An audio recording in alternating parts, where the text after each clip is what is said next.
Bab 1786. Patung leluhur retak. Tentu saja aku tahu, tapi aku ingin pergi melihatnya. Erikin berkata dengan tenang. Master Guru, aku juga. Pada saat ini, suara Finola Su juga terdengar. Setelah dia pulih kembali, dia juga berjalan ke aula dengan ekspresi tegas di wajahnya. Jika Erikin hanya samar-samar menebak berapa banyak hal yang telah penguasa Istana Es lakukan untuk Finola Su, maka Finola Su benar-benar merasakan pengorbanan penguasa Istana Es.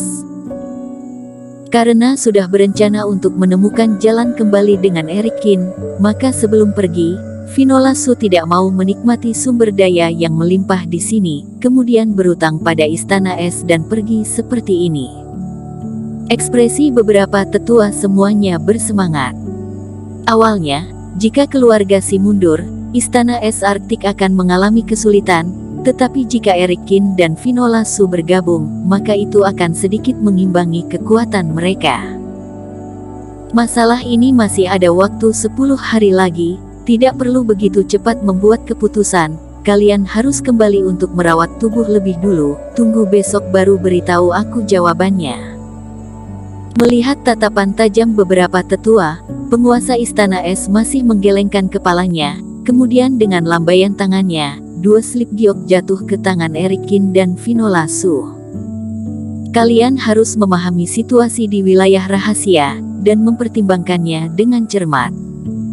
Erikin juga tahu ini tidak terburu-buru, jadi dia mengangguk dan pergi bersama Finola Su. Tuan Istana, mengapa tidak langsung setuju? Jika gadis suci dan Tuan Qin pergi, maka kerugian karena keluarga Si bisa ditebus. Meskipun kekuatan Tuan Qin sendirian, tetapi memiliki api suci, dan gadis suci juga memiliki jiwa es. Para tetua wanita semuanya adalah orang yang paling setia di sekte Istana Es Arktik, melihat bahwa penguasa Istana Es tidak segera setuju, merasa sedikit cemas. Aku mengerti perasaan kalian, tapi aku tidak akan memaksa mereka untuk membuat keputusan. Ini sudah larut malam, kalian juga harus kembali. Penguasa Istana Es menggelengkan kepalanya. Beberapa tetua tidak punya pilihan selain pergi. Benar-benar tidak tahu apa yang dipikirkan Tuan Istana. Hei, Tuan Istana merawat gadis suci, aku juga tidak mengerti. Dia tidak bergabung dengan Istana Es, jadi mengapa harus menghabiskan begitu banyak sumber daya? Untungnya, gadis suci punya hati nurani. Kalau tidak, semuanya habis sia-sia. Lupakan saja, Tuan Istana pasti punya pemikiran sendiri. Aku akan menunggu dan mengikutinya. Meskipun Istana Es terlihat indah dari luar, hanya anggota inti yang tahu kesulitan apa yang dihadapi sekarang. Menyinggung keluarga Si, sama saja dengan memperburuk Istana Es. Ini juga alasan mengapa Niko Si bisa begitu sombong di Istana Es Arktik. Penatua Si percaya Tuan Istana akan menghukum Erikin.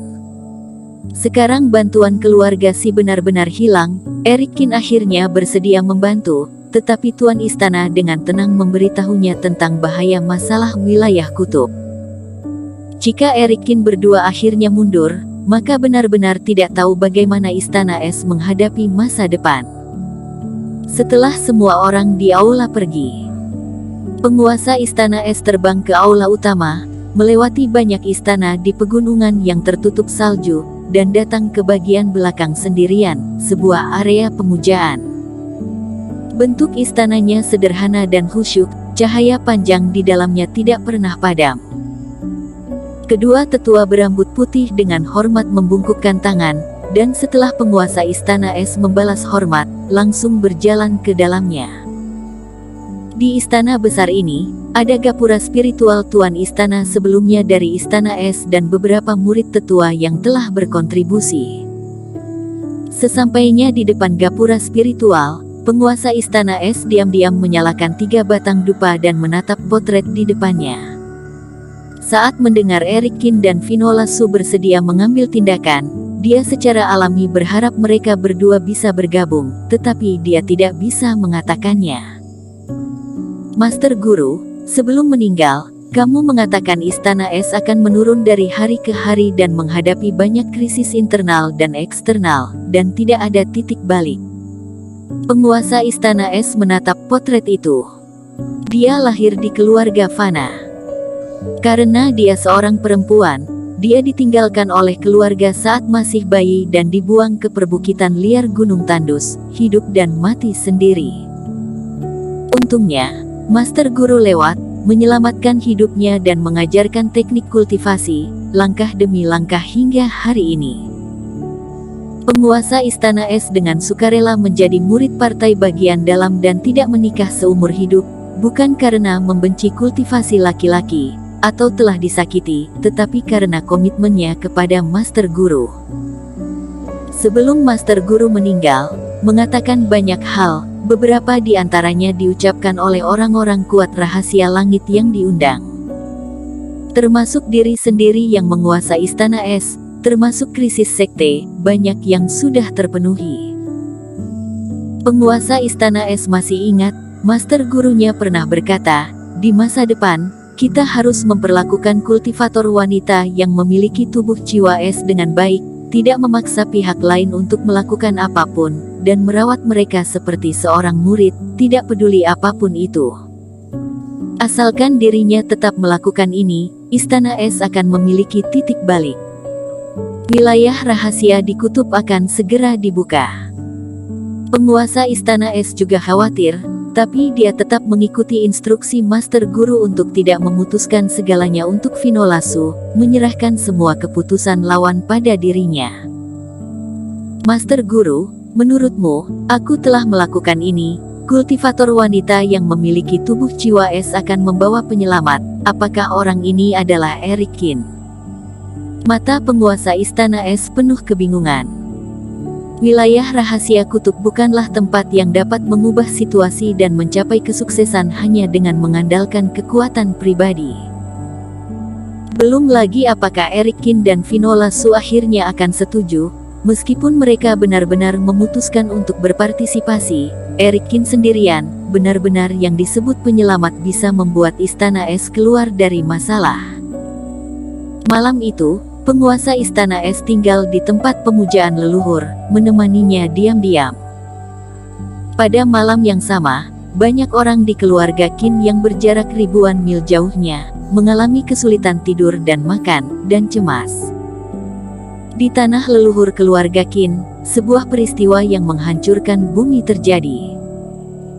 Tempat pemujaan leluhur keluarga Qin, di antara 12 patung leluhur tua, patung leluhur ketiga pecah pada waktu tertentu. Meski tidak semuanya hancur, ada retakan yang dalam dari bagian atas kepala leluhur hingga telapak kaki. Dan di dalam patung batu giok ini, ada jejak darah merah cerah yang menyembur keluar. Hal ini mengejutkan para anggota keluarga yang bertanggung jawab atas tempat pemujaan, dan hampir menyebarkan berita tersebut ke perkumpulan para tetua. Para tetua keluarga Qin sama-sama terkejut, mereka terbang ke istana leluhur satu demi satu, patung leluhur retak, masalah besar. Patung-patung ini semuanya ditempa dengan batu roh yang paling kuat, dan tidak akan pernah pecah secara alami. Satu-satunya kemungkinan adalah ada yang salah dengan jiwa leluhur di dalam, dan sedang mengisyaratkan sesuatu kepada semua orang. Periksa, insiden patung leluhur bukanlah masalah sepele. Pergi dan periksa semua kartu kehidupan keluarga Qin dan lihat siapa yang bermasalah. Terutama periksa orang-orang yang telah menguasai tubuh Raja Qin tingkat kedua ke atas. Ini pasti pesan penting yang disampaikan nenek moyang kita harus mencari tahu. Wajah Filbert Qin serius, dan para tetua lainnya juga mengangguk. Setelah itu, perkumpulan para tetua keluarga Qin mengesampingkan hal-hal lain dan menyelidiki keluarga dan kartu kehidupan. Semua anggota keluarga yang mengenali leluhurnya dan kembali ke leluhurnya akan meminta gumpalan jiwa dewa untuk dituangkan ke dalam kartu spiritual khusus. Dengan begini, terlepas dari apakah anggota keluarga itu mati atau terluka parah dalam krisis, bisa mendapatkan informasi dari kartu kehidupan. Dan setelah beberapa saat, Lapor kepada para tetua, diketahui bahwa semua jiwa hidup aman dan sehat, hanya saja.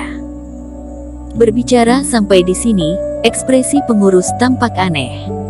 Hanya apa? Katakan dengan cepat. Filbert Qin mengerutkan kening. Hanya kartu kehidupan putra Kaisar Qin, Eric Qin yang retak, sama persis dengan retakan yang ada pada patung leluhur ketiga. Wong.